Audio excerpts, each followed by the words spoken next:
اعوذ باللہ من الشیطان الرجیم بسم اللہ الرحمن الرحیم الحمد للہ رب العالمین والصلاة والسلام علی الانبیاء والمرسلین وآلہ الطیبین الطاہرین۔ اعوذ باللہ من الشیطان الرجیم انما الصدقات للفقراء والمساکین والعاملین علیہا والمؤلفة قلوبهم وفی الرقاب والغارمین وفی سبیل اللہ وابن السبیل فریضۃ من اللہ واللہ علیم حکیم۔ سورہ توبہ آیت 60۔ یہ صدقات تو صرف فقیروں، مساکین اور صدقات کے کام کرنے والوں کے لیے ہے اور ان کے لیے جن کی تالیف قلب مقصود ہو الی آخر۔ کل ہم گفتگو کر رہے تھے اسلام کا نظام اقتصاد اور اس میں عادلانہ تقسیم میں اسلام نے زکوٰۃ کا ایک مالی نظام قائم کیا ہے جس کا مصرف جو ہے وہ درج ذیل ہیں کہ یہ جو زکوٰۃ لوگوں سے وصول کیا جائے گا ان کو صدقات بھی کہتے ہیں، زکوٰۃ بھی کہتے ہیں، مختلف تعبیرات ہیں۔ یہ للفقراء فقیروں کے لیے ہے۔ کل عرض کیا فقیر محتاج کہتے ہیں جس میں سال کے اخراجات جو ہے وہ پورے نہیں ہوتے ہوں اور ضرورت مند ہے۔ ضرورت مند ہر اعتبار سے، ہر زمانے کے اعتبار سے، ہر سطح زندگی کے اعتبار سے ضرورت مندی کا فرق آتا ہے، لہٰذا فقیر کے لیے ایک ثابت تعریف نہیں ہے، ہر زمانے میں فقیر کا مفہوم بدل سکتا ہے۔ والمساکین، مساکین وہ لوگ ہیں جو فقر سے بھی زیادہ ہے، دست سوال دراز کرنا پڑتا ہے، مسکنت سے ہے، یعنی اپنے عزت اور وقار کو برقرار رکھنا ان کے لیے ممکن نہیں ہے اور کچھ نیچے آنا پڑتا ہے اور پھر سوال کا ہاتھ دراز کرنا پڑتا ہے۔ مختلف تعبیرات و تعریفات ہیں، جو تعریف ہم نے اختیار کیا ہے وہ میں بیان کر رہا ہوں۔ فقیر اور مسکین کے درمیان میں، فقر محتاج ہو، مسکین محتاجی سے آگے بڑھ کر سوال کرنے کی نوبت آ گئی ہو۔ فقیر کے لیے ضروری نہیں کہ وہ سوال کریں، سوال بھی نہیں کرتے۔ یحسبہ الجاہل اغنیاء، جو ناشناس لوگ ہیں ان کو وہ بے نیاز تصور کرتے ہیں سوال نہ کرنے کی وجہ سے۔ مسکین وہ ہے جو سوال کرنے پر مجبور بھی ہو جاتے ہیں۔ والعاملین علیہا علی الصدقات، صدقہ تقسیم کرنے، زکوٰۃ کی رقم اس کے مستحقین تک پہنچانے کے لیے کام کرنے والوں کی جو تنخواہ ہے وہ بھی اسی صدقات سے دے دی جائے گی، اگرچہ وہ یہ جو عاملین ہیں وہ فقیر بھی نہیں ہے، مسکین بھی نہیں ہے، اور آگے جن مصارف کا ذکر آتا ہے ان میں سے کسی میں بھی نہیں ہے، پیسہ والا ہے، مالدار ہے، محتاج نہیں ہے، محنت کرتا ہے، کام کرتا ہے، اس کی اجرت مل جائے گی ان کو انہی صدقات میں سے۔ یہ واقعہ بھی آپ کو پہلے بتایا کہ بنی ہاشم کے کچھ افراد نے رسالۃ مآب سے خواہش کی تھی کہ ہم فقیر ہیں، مسکین ہیں، ہمارے لیے زکوٰۃ کے میں سے کچھ دینے کے لیے آپ کے پاس اگر نہیں ہے تو ہم یہ زکوٰۃ تقسیم کرنے کے لیے کام کریں گے، محنت مزدوری کریں گے، اس میں سے کچھ ہم کو دے دو۔ تو رسالۃ مآب نے انکار کیا تھا کہ آپ سادات کو اس فن سے بھی نہیں مل سکتا، اس مد سے بھی نہیں مل سکتا، یعنی والعاملین علیہا میں بھی آپ نہیں بیٹھ سکتے سادات۔ والمؤلفۃ قلوبہم، جن کے تالیف قلب کی ضرورت پیش آتی ہے، اسلامی تحریک اور اسلامی تبلیغ اور اسلام کا پیغام آگے انسانوں تک پہنچانے کے لیے تالیف قلب کی ضرورت ہوتی ہے، چونکہ اسلام کا پیغام جو ہے وہ قلب سے مربوط ہے اور یہ بات بھی پہلے بتایا کرتا ہوں آپ کے لیے کہ قلب جو ہے وہ کسی قسم کی طاقت کو نہیں تسلیم کرتا، قلب جو ہے وہ منطق کے آگے تسلیم ہوتا ہے۔ قلب کے لیے اگر کوئی نفرت ہے یا کوئی اور مانع ہے، رکاوٹ ہے، تو حرف حق سننے کے لیے بھی یہ قلب آمادہ نہیں ہوتا۔ لہٰذا اس قلب سے کدورت کو نکالنے اور اس رکاوٹ کو صحیح منطق کے سمجھنے کے لیے اس قلب کو آمادگی کرنا ہوتا ہے۔ اس کے لیے منطق سے باہر دیگر جو نفرتیں جو لوگوں نے بنوائی ہیں ان کو ہٹانے کے لیے، ان نفرتوں کو دور کرنے کے لیے قلب اور قلب ہو صرف، اور منطق، یہ دونوں ہوں، بیچ میں اور کوئی چیز نہ ہو۔ اس کے لیے تالیف قلب کہتے ہیں۔ قلب کے اوپر سے رکاوٹیں ہٹا دی جائیں، اس کے لیے پیسہ چاہیے ہوتا ہے، پیسہ دے دیا جائے، اور پیسہ دینے کی وجہ سے اس کے دل سے وہ نفرت ختم ہو جائے گی۔ نفرت ختم ہونے کی وجہ سے دل اپنا کام کرنا شروع کرے گا۔ دل کا اپنا کام کیا ہے؟ منطق کے سامنے جھک جانا، اور منطق کے سامنے جھک جائے گا۔ وہ جبر اور طاقت کے سامنے نہیں جھکتا، بلکہ وہ منطق کے سامنے جھکتا ہے، اور اس کے لیے سامنے رکاوٹ آتی ہے، اس رکاوٹ کو دور کرنے کے لیے پیسہ دیا جاتا ہے۔ تالیف قلب، دلوں کو نزدیک کرنے کے لیے بھی اسلامی نظام مالیات میں ایک فنڈ ہے، یہ خرچ کرو، اور خرچ کرنے کے بعد ایسا نہیں ہے لوگوں کو لالچ دے کر کے دین اور مذہب کی طرف بلانا نہیں ہے۔ یہاں پر دو باتیں منظور ہے۔ ایک یہ ہے کہ دل صرف منطق کو سمجھتا ہے، اور منطق کو سمجھنے کے لیے حائل رکاوٹوں کو مال کے ذریعے دور کرنا ہوتا ہے، اور دوسرا ان کے شر سے اسلام کو محفوظ رکھنا ہوتا ہے۔ پیسہ دے کر ان کے شر سے، یہ دو مقصد ہے۔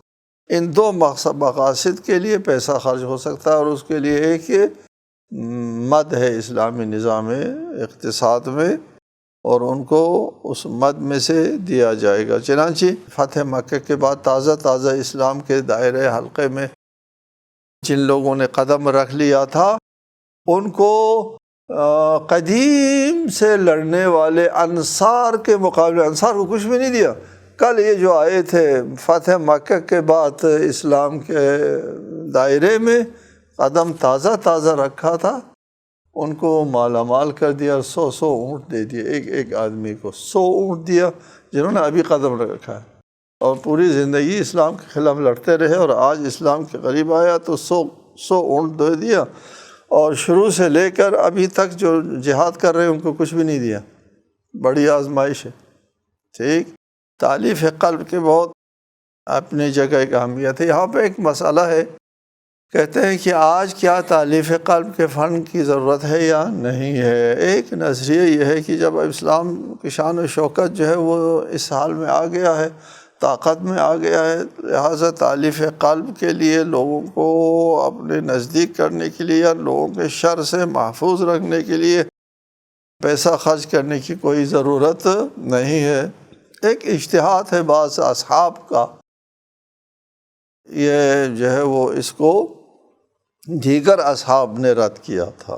ابھی بھی اکثر علماء اور مجتہدین کا یہی نظریہ ہے کہ تالیف قلب کا مد آج بھی اپنی جگہ مؤثر اور موجود ہے۔ قرآن کے احکام جو ہے وہ کسی ایک زمانے کے ساتھ مخصوص نہیں ہے، ہر وقت کے لیے، ہر زمانے کے لیے ہے، لہٰذا تالیف قلب کا مد بھی ہر وقت اور ہر زمانے کے لیے آج بھی یہ مد اپنی جگہ مؤثر ہے اور موجود ہے۔ وفی الرقاب، غلامی سے نجات دلانے کے لیے، غلاموں کی آزادی کے لیے ایک مبلغ جو ہے، ایک رقم اسلامی نظام اقتصادیات میں موجود ہے غلاموں کی گردن چھڑانے کے لیے۔ یہاں پر مسئلہ اپنی جگہ واضح ہے کہ ایک غلام اپنے آقا کے ساتھ معاملہ کرتا ہے، اور اس کو مکاتبہ کہتے ہیں، معاملہ کرتا ہے، اور مالک کہتا ہے غلام سے اپنے کہ تو 1 لاکھ روپیہ دے دو تو آزاد ہو جائے گا۔ وہ بیچارہ محنت کرتا ہے، مشقت کرتا ہے، 50,000 روپیہ دے سکتا ہے، باقی 50,000 روپیہ نہیں دے سکتا۔ اس وقت بیت المال سے حکومت کی ذمہ داری ہے وہ باقی 50,000 روپیہ دے کر کسی کو اندر چھڑا دے۔ جی، اور پھر رقاب، غلاموں کی آزادی کے لیے بھی زکوٰۃ کی رقم سے رقم دے دی جائے گی۔ یہاں ضمناً ہم ایک مسئلے کی وضاحت بھی کرتے جائیں، اچھا ہے، مناسب ہے کہ یہ سوال اٹھتا ہے کہ اسلام نے غلامی کو کیوں قبول کیا؟ انسان ہونے کے باوجود یہ انسان مال بھی ہوتا ہے۔ غلام ہونے کا مطلب یہ مال ہے، یہ جس کا کوئی مالک ہے۔ جس طرح مال مویشی جو ہے وہ انسان کا مال ہوتا ہے اور اس کا کوئی مالک ہوتا ہے، انسان بھی مال ہوتا ہے، انسان کا بھی کوئی مالک ہوتا ہے۔ یہ انسانی قدروں کے خلاف ہے۔ اسلام نے کیسے قبول کیا کہ انسان بھی مال ہو سکتا ہے؟ یار، مال ہونا، مملوک ہونا، کسی کی ملکیت میں جانا انسانیت کے لیے بہت خاری اور مذلت ہے۔ اس کو کیسے اسلام نے قبول کیا؟ اس کے لیے ایک بات اگر ذہن نشین کر لی جائے کافی ہے، وہ یہ ہے کہ اسلام انسان کو مال نہیں بناتا۔ انسان ہونے کے اعتبار سے انسان مال نہیں بنتا، مالک بنتا ہے۔ لیکن ایک صورت ہے، صرف ایک صورت، کہ انسان اس صورت میں مال بن جاتا ہے، مالک نہیں بنتا، مال بنتا ہے۔ یہ صرف ایک صورت۔ وہ صورت یہ ہے کہ اسلام اور کفر کے درمیان میں جنگ ہوتی ہے۔ جنگ ہونے کی صورت میں میدان کارزار میں، حالت جنگ میں کچھ لوگ اسیر ہو جاتے ہیں۔ ان اسیروں کے بارے میں ایک یہ ہے کہ ان کو آزاد کر دیا جائے، دوسری بات یہ ہے کہ ان سے پیسہ لے کر کے جان چھڑائی جائے، تیسری صورت یہ ہے کہ ان کو غلام بنایا جائے۔ کن کو؟ کافر حربی جو مسلمانوں کے ساتھ برسر پیکار ہیں، لڑائی کے لیے میدان جنگ میں حاضر ہوئے، مسلمانوں کے خلاف لڑ رہے تھے، میدان جنگ میں اسیر ہوئے، باہر اسیر ہوئے نہیں، میدان جنگ میں اسیر ہوئے، لڑائی کے دوران اسیر ہوئے ہیں، وہ غلام بن سکتا ہے بس۔ اور غلامی کے لیے کوئی تصور نہیں۔ اس لیے کہ یہاں پر یہ جو میدان جنگ میں اسیر ہوتے ہیں، ان کو یا تو آزاد کر دیں، خلاف ہے مصلحت جنگی اصول کے مطابق نہیں، ایسے آزاد کر دو، ان کو قیدی بنایا جاتا ہے، یا ان کو قتل کر دے، وہ بھی مناسب نہیں، اسیر کو قتل نہیں کیا جاتا۔ تیسری صورت یہی ہے کہ ان کو مسلمانوں کے پاس بعنوان مال رکھا جائے۔ مال رکھا جاتا ہے تو پھر ان کے بھی انسانی حقوق جو ہے وہ ان سے نہیں چھینے جاتے، وہ مال بنتے ہیں چونکہ وہ کافر ہے۔ کافر بھی، ہر کافر مال نہیں بنتا، ہر کافر غلام نہیں بنتا، ہر کافر مملوک نہیں بنتا۔ وہ کافر جو مسلمانوں کے ساتھ برسر پیکار ہے، حالت جنگ میں پکڑا جاتا ہے، اسیر ہوتا ہے، صرف وہ مال بنتا ہے، اور اس کو نہ قتل کیا جائے گا نہ آزاد کر دیا جائے گا۔ تیسری صورت یہ ہے کہ مسلمان اپنے پاس رکھیں گے، اس کو بعنوان قیدی رکھیں گے۔ قیدی کا مطلب یہی ہے کہ ان کو ان سے خدمت کام لیا جائے گا، اس کو غلام کہتے ہیں۔ یہ ایک صورت باقی ہے اسلام کی، اور باقی دو صورتیں جو ہے وہ قابل عمل نہیں ہیں۔ اور پھر یہ جو قیدی جو ہے غلام بنتا ہے، اس غلام کی جان چھڑانے کے لیے بھی اسلام کے اقتصادی نظام میں ایک مد رکھا گیا ان کو آزاد کرنے کے لیے۔ اور پھر رقاب والغارمین، قرض داروں کی قرض کی ادائیگی کے اوپر خرچ ہوگی یہ زکوٰۃ کے مدات جو ہے ان کا ذکر ہے، مصارف کا ذکر ہے کہ یہ لوگوں سے زکوٰۃ لی جائے گی، کہاں کہاں خرچ ہوگا؟ ان میں سے ایک غارمین ہے، قرض دار۔ مقروض آدمی ہے وہ اپنا قرض جو ہے وہ ادا نہیں کر سکتا، اس کے پاس اتنا مال نہیں ہے۔ آپ کو علم ہے کہ ہمارے فقہ میں ایک باب ہے محجور، کہ ایک شخص محجور ہوتا ہے یعنی مسلوب الاختیار ہوتا ہے۔ کب؟ ان میں سے ایک یہ غارم ہے کہ اس کے جتنے بھی مال ہے، ان کے دارائی ہے، جتنی بھی دارائی ہے، اس سے زیادہ قرض اس کی گردن پر ہے، اس کو محجور کہتے ہیں، مسلوب الاختیار ہے۔ یہ شخص اپنے مال کے اوپر تصرف نہیں کر سکتا۔ حاکم شرع عدالت کی طرف سے یہ ممنوع ہو جاتا ہے کہ یہ شخص اپنے مال کے اوپر کوئی تصرف نہیں کر سکتا، نہ بیچ سکتا ہے، نہ ہبہ کر سکتا ہے، نہ کچھ کر سکتا ہے۔ اس کا مال جو ہے وہ عدالت اپنے اختیار میں لے لے گا، ضبط کرے گا، اس کے تمام اموال کو ضبط کرے گا، ضبط کر کے کیا کرے گا؟ قرض خواہوں میں تقسیم کرے گا، عدالت کی طرف سے وہ قرض خواہوں میں تقسیم ہو جائے گی، اور کچھ لوگوں کے قرض جو ادا نہیں ہوتے وہ بیت المال ادا کرے اس کا مال۔ والغارمین، حکومت کی، اسلامی حکومت، اسلامی ریاست کی ذمہ داری ہے کہ یہ جو محجور ہوا ہے، ممنوع الاختیار، مسلوب الاختیار ہو گیا ہے، اس کے دارائی سے اس کے قرضہ جو ہے وہ زیادہ ہو گئی ہے، اور اس کا قرض ادا کر کے اس کو آزاد کرے۔ البتہ مسلوب الاختیار کا مطلب یہ ہے کہ ان سے گھر نہیں لیا جائے گا، ان کے ضرورت کے یومیہ، ضرورت کی زندگی کے جو لوازمات ہیں وہ نہیں لیا جائے گا، اس سے زائد جو اس کے اموال ہے اس کو ضبط کر کے قرض خواہوں کو دے دیے جائیں گے۔ پورے نہیں ہوتے ہیں تو بیت المال کی ذمہ داری، اسلامی ریاست کی ذمہ داری ہے کہ وہ اس کی قرض ادا کرے۔ والغارمین وفی سبیل اللہ، اور زکوٰۃ کے مصارف میں سے ایک مصرف ہے فی سبیل اللہ، اللہ کے راستے میں۔ فی سبیل اللہ میں پل بنانا، راستے بنانا، اسپتال بنانا، تعلیمی ادارے بنانا، رفاہی جتنے بھی ادارے ہوتے ہیں، ان تمام رفاہی اداروں میں یہ پیسہ خرچ کیا جائے گا۔ فی سبیل اللہ جو ہے وہ بہت وسیع ایک مضمون ہے، مد ہے، اس میں بہت سی چیزیں آتی ہیں فی سبیل اللہ میں، کہ اللہ کی اپنی مخلوق کا مسئلہ ہے۔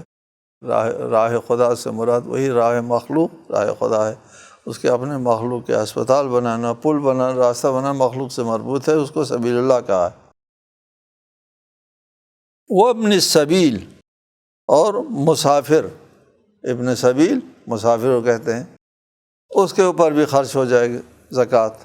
مسافر پر، جی ہاں، مسافر جو راہ ماندہ مسافر ہے، اپنے علاقے میں، اپنے گھر میں تو یہ امیر ہے، لاکھ پتی ہے، لیکن یہاں راہ ماندہ ہے، مسافر ہے، اور پیسہ اس کا ختم ہو گیا ہے، اس کے پاس خرچہ سفر نہیں ہے، ملک سے پیسہ نہیں منگوا سکتے، کہاں جائیں، یہ کیا کریں؟ امیر ہے تو اپنے ملک میں امیر ہے، ابھی یہاں مسافرت میں، غربت میں تو یہ بیچارہ محتاج ہے، فقیر ہے، مسکین ہے۔ اس کے اوپر یہ کہہ کر آپ اس کو مال زکوٰۃ نہیں روک سکتے کہ یہ بہت امیر ہے اپنی جگہ پر، امیر اپنی جگہ پر امیر ہے، یہاں یہ ضرورت مند ہے، ابن سبیل۔ اس کو گھر پہنچنے تک کا خرچہ دیا جائے گا بیت المال سے، صدقات سے، زکوٰۃ سے، گھر پہنچنے تک کا خرچہ اس مسافر کو دے دیا جائے گا۔ یہ ہیں وہ مصارف جن میں زکوٰۃ کا مال جو ہے وہ خرچ ہو سکتا ہے۔ آگے فرمایا فریضۃ من اللہ، یہ حکم ہے اللہ تعالیٰ کی طرف سے مقرر شدہ، فرض جو اللہ تعالیٰ کی طرف سے معین شدہ حکم ہے، اس میں کسی قسم کی رد و بدل درست نہیں ہے، جائز نہیں ہے، کسی قسم کی لچک جو ہے یہاں پر موجود نہیں ہوتا۔ مانعین زکوٰۃ جو ہے وہ تقریباً ارتداد کے حد تک ہو جاتے ہیں، جو زکوٰۃ نہیں دیتے، یعنی ہمارے اسلام میں ایک وہ ہے، ضروریات کہتے ہیں نا، یعنی مسلمات مذہب کا منکر مرتد ہوتا ہے، یہ ہمارے ناظرین کے علم میں رہے کہ ایک شخص اگر اسلام کے مسلمات میں سے کسی مسلمہ حکم کا منکر ہو جائے وہ اسلام سے خارج ہے۔ ان میں سے ایک نماز ہے اور زکوٰۃ ہے مثلا۔ ایک شخص نماز نہیں پڑھتا ہے، گناہ گار ہے، لیکن نماز کا منکر ہوتا ہے، نماز کی ضرورت نہیں ہے کہتا ہے، وہ کافر ہے، مرتد ہے۔ اسی طرح ایک شخص زکوٰۃ نہیں دیتا ہے، فاسق ہے، گناہ گار ہے، اور اگر وہ منکر ہوتا ہے کیا ہوتی ہے جی زکوٰۃ دینا کوئی واجب نہیں ہے، یہ جبری ٹیکس وغیرہ وغیرہ کر کے زکوٰۃ کا انکار کرتا ہے، منکر ہوتا ہے، فریضۃ من اللہ، اللہ کی طرف سے ایک مسلمہ فرض ہے، اس کا منکر جو ہے وہ دائرۂ اسلام سے خارج ہے۔ زکوٰۃ کا منکر، نماز کا منکر، اس طرح جو اسلام کے مسلمات ہے، دیگر جو مسلمات، حج کا منکر مثلا، ان مسلمات کا انکار کرنے والا کافر ہو جاتا ہے۔ یہ اس لیے فریضۃ من اللہ، اللہ تعالیٰ کی طرف سے ایک مقرر حکم ہے اور ایک معین حکم ہے، اس میں کسی قسم کی گنجائش نہیں ہے۔ واللہ علیم حکیم، اللہ تعالیٰ کو علم ہے تمہارے اوپر کون چیز واجب کرنا چاہیے، معاشرے کے لیے کن چیزوں کی ضرورت ہے، اور حکیم، اللہ تعالیٰ حکیم ہے، حکمت والا ہے۔ آپ کو بتاتا رہتا ہوں حکیم کس کہتے ہیں؟ حکیم کہتے ہیں ثواب اور حقیقت بینی کو۔ رسالت مآب کی دعاؤں میں آتے ہیں نا، اللہم ارنی الاشیاء کما ہی، مجھے چیزوں کو، اشیاء کو اسی طرح دیکھا دے جس طرح وہ واقع میں۔ امر واقع بینی جو ہے، حقیقت بینی بہت بڑی بات ہوتی ہے۔ اللہ تعالیٰ سے زیادہ حقیقت بین کون ہو سکتا ہے کہ حقیقت میں اس زکوٰۃ اور خمس اور دیگر صدقات جو ہے اس کے مصرف اور ان کی تقسیم اور ان کی اس انسانی معاشرے کے لیے ضرورت کا اللہ تعالیٰ ہی کو علم ہے، اور وہی ان کی ضرورت سے آگاہ ہے۔ والسلام علیکم ورحمۃ اللہ وبرکاتہ۔